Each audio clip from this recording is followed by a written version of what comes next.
इसकी शुरुआत होती है 1206 ईस्वी से। 1206 ईस्वी यानी कि कब से?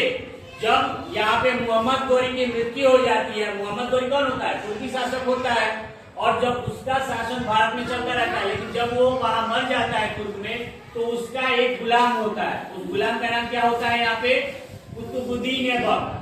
जब वो मर जाता है तो उसकी सूचना सुन करके यहाँ पे कुतुबुद्दीन ऐबक जो होता है अपने आप को बोलता है क्या कि वो तुर्की शासक का क्या है? मुलाजिम है। और अब वो भारत में तुर्की मुलाजिम के हिसाब से अब भारत में तुर्की शासन की स्थापना करता है। तो 1206 में पहली बार देखा जाता है तो गुलाम के कारण पहली बार 1206 में तुर्की शासन की स्थापना होती है। और ये कब तक चलता है?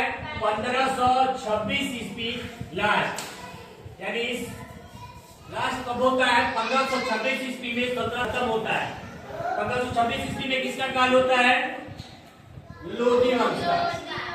यानी कि लोधी वंश जो होता है वो सल्तनत काल का आखिरी वंश होता है। तो इस हिसाब से अगर देखा जाए तो इसके लिए एक फॉर्मूला बनाया हमने, क्या? गुण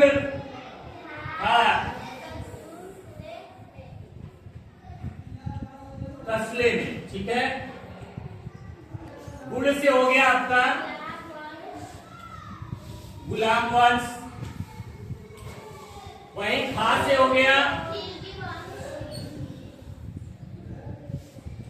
खिलजी वंश,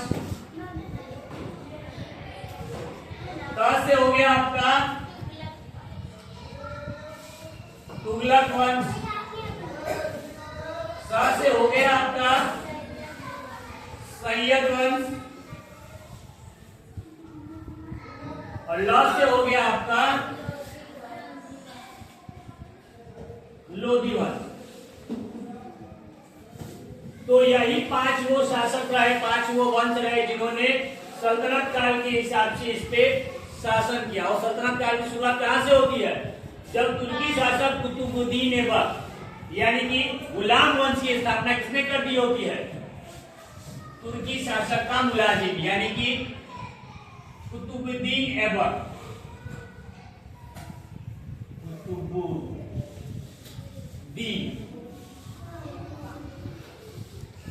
ऐबक ये होता कौन है?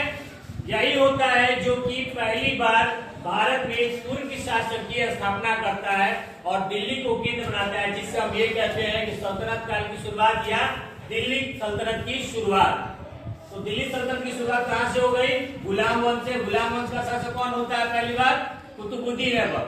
उसी प्रकार से जब पांचों काल पढ़ते आएंगे तो लोधी वंश होगा, और लोधी वंश का जो आखिरी शासक होता है वो होता है आखिरी शासक इब्राहिम लोधी।